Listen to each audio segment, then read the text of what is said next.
کہ آصف علی زرداری صاحب نے جی ایچ کیو کے پلان پر رندہ پھیر کر رکھ دیا. یہ پلان کیا ہے اور رندہ کس طرح سے پھیرا ہے؟ کیونکہ اس وقت جی ایچ کیو کا پلان تو آپ کے سامنے آ چکا ہے کہ نون لیگ کو حکومت دینی ہی دینی ہے. یہ تو فیصلہ ہے اور اس فیصلے سے آپ کو بہت ساری چیزیں بھی کرسٹل کلیئر ہو چکی ہیں کہ پاکستان مسلم لیگ نواز نے 15 ماہ کے اندر اسٹیبلشمنٹ کو خوش کرنے کی بے حد کوشش کی ہے. جناب اس سب کے اندر پاکستان پیپلز پارٹی کے سینئر رہنما ہیں حسن مرتضیٰ صاحب. انہوں نے آج ایک بہت اہم پریس کانفرنس کی ہے اور پاکستان پیپلز پارٹی کھل کر یہ بات کر رہی ہے کہ یہ فکسڈ میچ ہے اور اس فکسڈ میچ میں نون لیگ کو حکومت دینے کا اسٹیبلشمنٹ نے فیصلہ کر لیا ہے. خواجہ آصف صاحب بھی اس پر اعتراف کر رہے ہیں اور انہوں نے کہا کہ 15 ماہ میں ان کو فکسڈ میچ نظر نہیں آیا اور آج ان کو فکسڈ میچ نظر آ چکا ہے. لیکن حسن مرتضیٰ صاحب نے کہا کہ نواز شریف کو ملنے والا ریلیف جلدی میں دیا گیا ہے. پیپلز پارٹی کے وسطی پنجاب کے جنرل سیکرٹری انہوں نے دیگر رہنماؤں کی ہمراہ پریس کانفرنس کی اور کہا کہ نواز شریف کو جس طرح صدا ہوئی اسی طرح ریلیف دیا گیا. آصف زرداری نے نواز شریف کو مارچ میں پاکستان آنے کا کہا تھا اور کہا جاتا ہے کہ کوئی ریلیف نہیں, کوئی ڈیل نہیں. خواجہ آصف کہتے ہیں کہ میچ فکس ہے,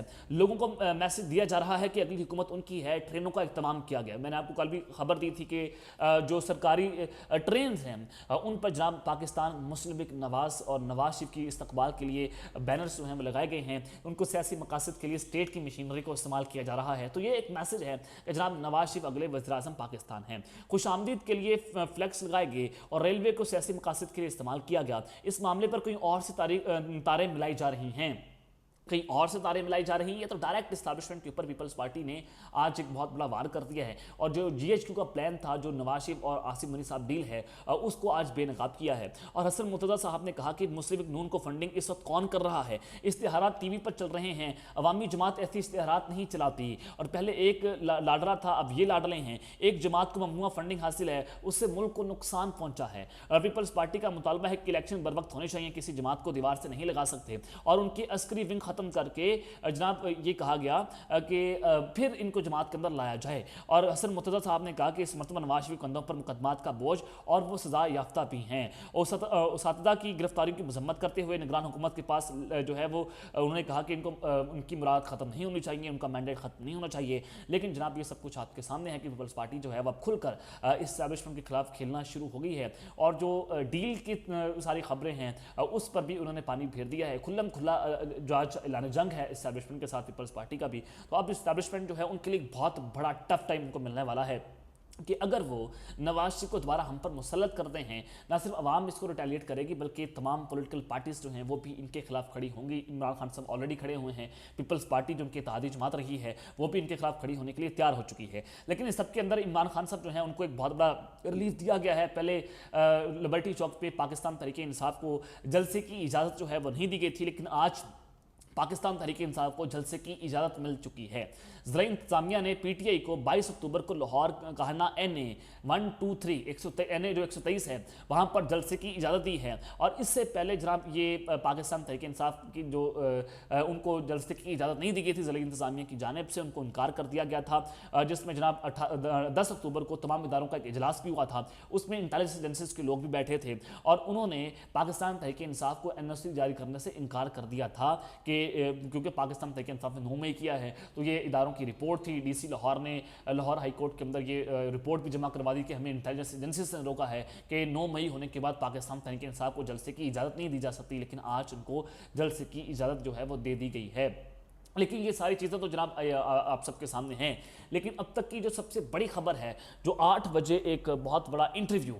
پوری قوم کے سامنے آنے جا رہا ہے, وہ بڑا تہلکہ خیز انٹرویو ہے, بڑا دھماکے دار انٹرویو ہے اور وہ انٹرویو ہے شیخ رشید صاحب کا. شیخ رشید بڑا واضح وہ کہہ چکے تھے کہ جناب میں وہ پریس کانفرنس نہیں کروں گا. جس دن شیخ رشید نے پریس کانفرنس کر دی تو سمجھ لیجیے گا کہ شیخ رشید کا ضمیر مر چکا ہے. یہ جناب ان کے بیانات جو ہیں وہ آمدہ ریکارڈ ہیں. لیکن سمان نیوز نے ان کے جو منی فاروق ہیں انہوں نے شیخ رشید صاحب کا انٹرویو کیا ہے. لیکن جناب اس انٹرویو کے پیچھے بہت بڑی کہانی چھپی ہوئی ہے. یہ انٹرویو کیسے ہوا, کیوں ہوا, سارے کس طرح سے شیخ رشید صاحب کو کس کے گھر کے اندر لے جایا گیا, کس طرح سے مارا گیا, یہ ایک بہت بڑی ڈیپ سٹوری ہے جو میں آپ کے سامنے آج پہلی بار بریک کرنے جا رہا ہوں. جنرل فیصل نصیر صاحب نے بینڈ بجا کر رکھ دی ہے اور شیخ رشید صاحب جو ہیں وہ روتے کیوں رہے. لیکن اس سے پہلے آپ کو ایک بڑی خبر دینا چاہتا ہوں. مراد سعید صاحب کے حوالے سے اپنے پچھلے ویلاگ میں بھی آپ کو بتا چکا ہوں کہ ان کی گرفتاری جلد ہو جائے گی, کیونکہ یہ بتایا جا رہا ہے کہ مراد سعید صاحب جو ہیں وہ پشاور میں موجود ہیں، ان کی موجودگی وہاں پر پائی گئی ہے، اور تمام انٹیلیجنس ایجنسیز کے اہلکاروں نے، پاکستان کے تمام اداروں نے، پولیس نے پشاور کو گھیرے کے اندر لے لیا ہے۔ وہاں پر جناب ہر طرح کی چیکنگ کو تیز کر دیا گیا ہے، ان کا ڈھونڈنے کا سلسلہ بھی جاری ہے، اور پشاور پولیس نے دعویٰ کیا ہے کہ آئندہ 102 دن کے اندر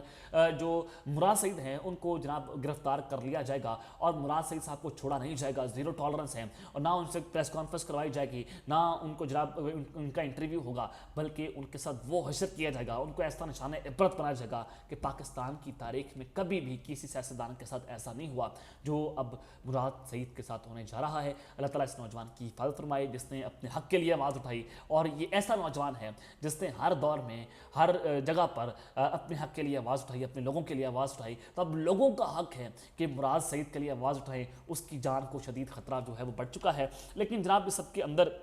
آپ کو جو خبر دینا چاہتا ہوں شیخ رشید صاحب کے حوالے سے، کہ شیخ رشید صاحب کا جو انٹرویو ہے، سب سے پہلے تو وہ جناب تہذیب بیکرز کے جو مالک ہیں ان کے گھر پر ہوا ہے۔ تہذیب بیکرز جو کہ مشہور ایک بیکری ہے اسلام آباد راولپنڈی میں، جناب وہ ان کے وہاں پر ان کے مالک کے گھر پر انٹرویو ہوا، منی فاروق سے ان کے سامنے شیخ رشید کو تھپڑ مارے گئے، اور انٹرویو میں بشرا بی بی کے خلاف سوال جواب لکھ کر دیے گئے، اور وہ سوال جو ہے جب ان کو لکھ کر دیے گئے منی فاروق کو، تو جوابات بھی لکھ کر دیے گئے شیخ رشید صاحب کو، اور یہ انٹرویو میں زیادہ تر جو کہانی ہے وہ بشرا بی بی کے خلاف ہے، اور ان کے خلاف یہ بیانات لیے گئے ہیں، اور ذرائع نے یہ بھی بتایا ہے کہ جناب جو ایجنسیز کے لوگ ہیں، انٹیلیجنس ایجنسیز کے لوگ ہیں، پریمیئر انٹیلیجنس ایجنسی جو ہے وہ شیخ رشید کو گردن سے گھسیٹ کر منی فاروق کے شو پر لے کر گئے ہیں،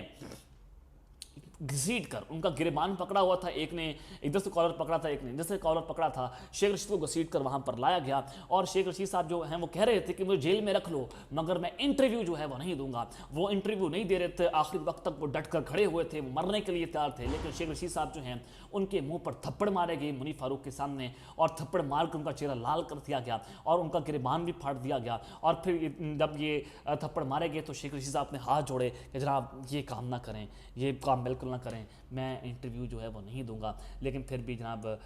یہ ذرا یہ بھی بتاتے ہیں کہ ان ایجنسیز کے لوگوں نے ان پر بندوق تان لی تھی مبینہ طور پر، اور پھر جناب شیخ رشید صاحب کا انٹرویو جو ہے ہوا، اور ان کی جان کو خطرہ تھا، اور یہ انٹرویو جو ہے وہ گن پوائنٹ پر لیا گیا ہے، سوالات لکھ کر دیے گئے، منی فاروق کو شرم آنی چاہیے، سیاست کا صحافت کا جنازہ ذرا جھوم کر نکلے، ذرا دھوم کر نکل رہا ہے،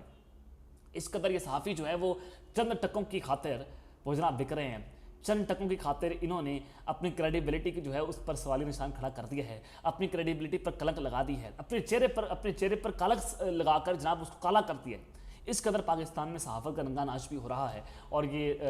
3-4 ٹٹو ٹہرے جو صحافی ہیں وہ اپنا ضمیر بیچ کر آج وہ اسٹیبلشمنٹ کے کہنے کے اوپر ان کی انگلیوں پر ناچ رہے ہیں صرف چند ٹکوں کی خاطر۔ تو لکھ لعنت ہے جو یہ سارا کچھ کر رہا ہے، اور اس کے پیچھے ایک ہی شخص ہے، اور میجر جنرل فیصل عزیز صاحب، اسد صاحب صحافی ہیں، وہ بھی یہ بات کر رہے ہیں کہ پاکستان تحریک انصاف کو کرش کرنے کے لیے جو پلان دیا گیا تھا، جو مشن دیا گیا تھا، وہ میجر جنرل فیصل عزیز صاحب DGC ISI کو دیا گیا تھا، اور یہ سارا کچھ وہ ہی کر رہے ہیں۔ تو اب تک کے لیے اپنا خیال رکھیے گا، اور اس میں اپنا ذمہ خیال رکھنا ہے۔ اللہ نگہبان، پاکستان زندہ باد۔